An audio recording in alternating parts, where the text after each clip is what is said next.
I'm going to make a quick video here that's going to describe a few things that you don't normally see under one roof concerning Schiit audio products and tube headphone amplifiers. Okay, consider yourself spoiled given the amount of performance that these products have, the build quality, compared to what you would get, say, back in the year 2000. Back in the year 2000, you'd get something like the Grado reference amplifier.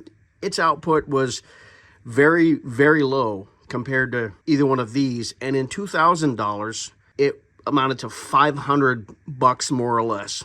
That's a lot more. That's like $750, $800 right now.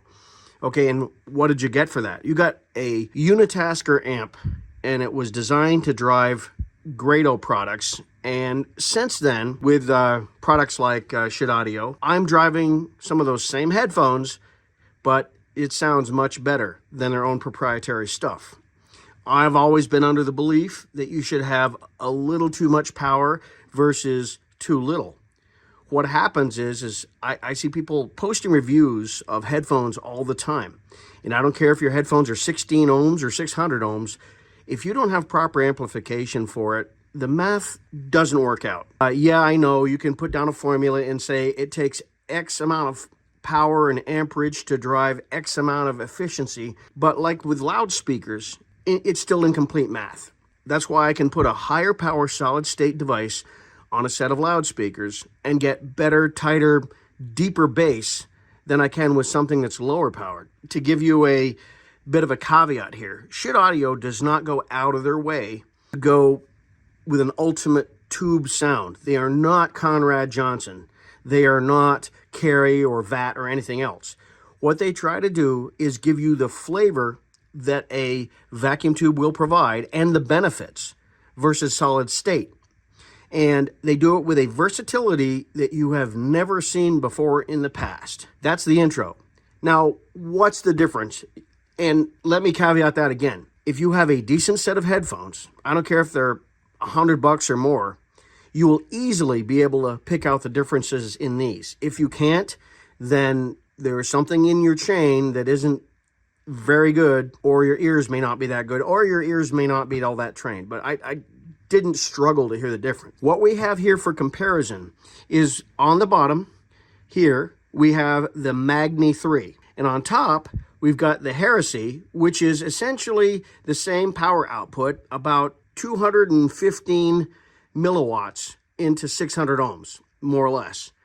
What's the difference? In the topology, this is more of a discrete unit, whereas this is more of an integrated unit with the op amps all kind of bunched together in assembly.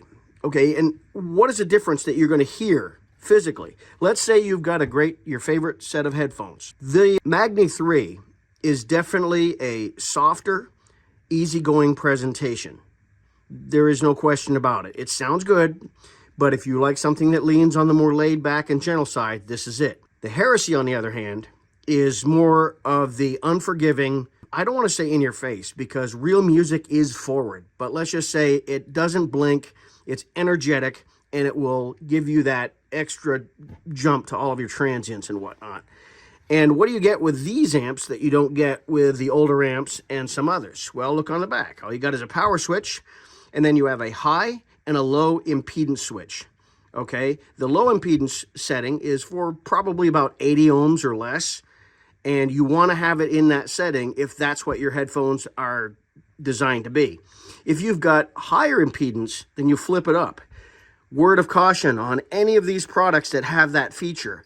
When you switch that switch, make sure that the volume is all the way down. Otherwise, damage to your headphones and to your hearing could result if you do that. Don't. With the versatility that you have here, you can drive pretty much any headphone on the market, unless you've got some crazy, weird thing that goes beyond 600 ohms. But the overall output of these things is about 3 watts. And that is a ton of power. That's like a multitude more powerful than the aforementioned Grado that I had back in 2000. Okay, and just so that you know what I mean by versatility and what I mean by solid state quality in these things, yes, I have own the Valhalla too. I just threw it up on the screen real quick. And what this is it's only for high impedance headphones. It doesn't sound overly tubey. It sounds kind of cool and a little bit like solid state, but smoother. But it can only be used for 300 ohm and above. I've tried it with a variety of headphones that are, say, 150 ohms or less, and I was not happy with the sound. I ended up selling off the Valhalla too, because it's what I consider it's a unitasker. It does not have a low impedance mode. Now, that brings me to the Lear Plus. This thing was just built for me. It comes stock with a Russian, I can put that up the right way, tung tube. Okay, it's a, as you can see right here, 6SN7 GTB. All they call it on their site is a premium 6SN7. And the reason it's premium is this. When you're talking about under $1,000 headphone amps, most of the time you're getting the least expensive generic Asian-made vacuum tube. Electrically, they're okay, but they're absolutely cold and vanilla sounding to me. They don't do anything special, and they don't scream at you and say, hey, I'm a tube amp. This is probably going to be your best overall bet. Like the others, this has a high and a low impedance mode, and you can tube roll until you're blue in the face, but here's what I found. You can go to the vintage stuff, and what happens with vintage is you're not paying more money because they're better. You're paying more money because they're scarce. Okay, supply and demand. Now, what I recommend to you is that you look for the kind of characteristics that you want. I've always leaned towards, say, the Mullard type sound, Bugle Boy, something that's going to have a full extended range with some slam, good bass, extended treble. I am not, under any circumstances, after the ooey gooey, rolled off and dark sound. And yes, I've listened to the dark voice. I consider that gooey and incompetent. It's a very low output unitasker. And the Woo Audio W6, I think it is. It's about the same price as this. Unimpressive and a unitasker. This thing will eat those both for lunch. And I tell you what is the difference between the Lear 3 and these guys here? Okay, assuming you've got great headphones, I lean on Sennheiser HD 600 series these days, and yes, I've owned everything from the drop version of the Sennheiser up to the 800S, and they represent to me some of the most natural and neutral mid-range. And with the 660S2, you're getting an exceptional full range. And by the way, yes, I have clear bifocal, I have Beyerdynamic, I have Grado, I have Final Audio, and the list goes on. I like Sennheiser. This particular amp, Schiit Audio knew what they were doing. They don't just provide high and a low gain. Get this, where these are 3 watts, this thing is 9. Okay, that's extreme, but it may be considered overkill, but it's awesome. I tell you what, these things light up headphones like nothing else I've heard, and I've heard a lot of headphone amps. If you've ever gone to one of those can jams and whatnot, you'll get to listen to a lot of stuff. Some sounds cold and sterile, some does the job. This Lear is, as far as I'm concerned, it's magic. They put in the right all-around tube. Now you might say, well, what about a PS Vane and what about all these others?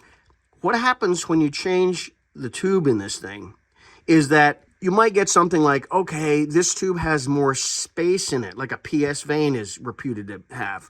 But what you sacrifice when you start tube rolling with some of these things is that what you gain in one area, you may lose in another. Like if you look at all of the reviews and have personal experience with PS Vane, even though it's got space, it kind of backs off on the warmth versus these Russian-made tung sols. So in other words, you're half a dozen of one, 6 of the other. The tung sol I'm going to stick with until I find discover something that is better across the board, not just in one little area. And I don't want to lose what I have here. Schiit Audio made a great balanced sound on these things that I am getting incredibly low bass. This thing has more space, more harmonic recovery, and smoothness versus the solid state. Now, both arguably have similar detail recovery. The way to think of the solid state would be like, let's say you've got a high resolution photograph. It's in its raw format, okay? It is stark, it's right there in your face, it's brilliant, it's vivid.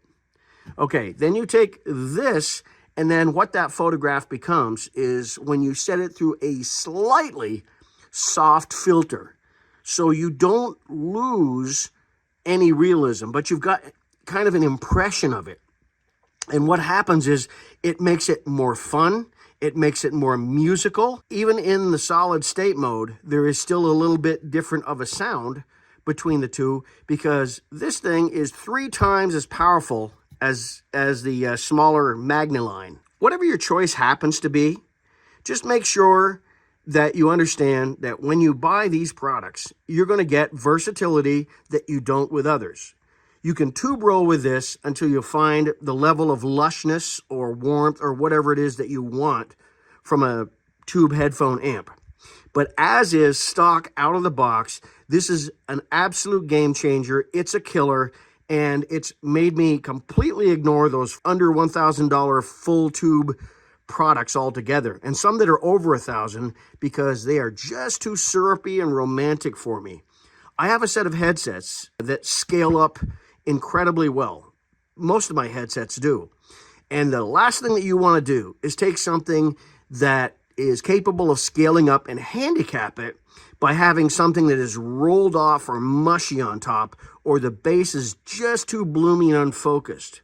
When I listen to Zool Bailey, he's a great classical cellist who I've seen in person, unamplified, from about 10 feet away, I think I was, from him when he's performing. I can tell you that there's a lot of systems, loudspeakers, and headphones that aren't even close. They exaggerate the wrong parts of the spectrum, or when they play back, you're going to get a cello that sounds either too dry and desiccated, hard, or it's not going to capture that full sound of the body. When he's hitting the strings with his bow, you should hear this full, nice wooden resonance. This delivers it completely.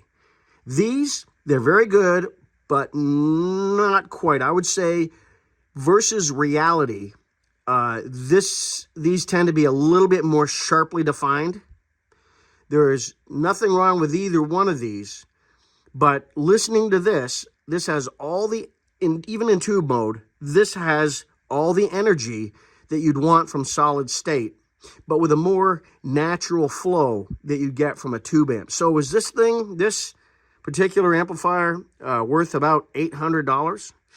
I would say absolutely yes. Whether you're a fan of solid state or tube, this is the thing, okay? But these represent some of the greatest bargains and values on the market, not just from their versatility, but their ability to drive anything you throw at them. As a closer, I want to say that if you're an absolute dyed-in-the-wool tube fanatic that wants the ultimate in romantic, lush sound, this isn't quite there. And it might be with certain tubes that already have 300 hours on them from 1948 or whatever, and I'm just not going that route anymore. You can drive yourself nuts trying to find that exact vintage tube chasing the dragon scenario that you want to come up with.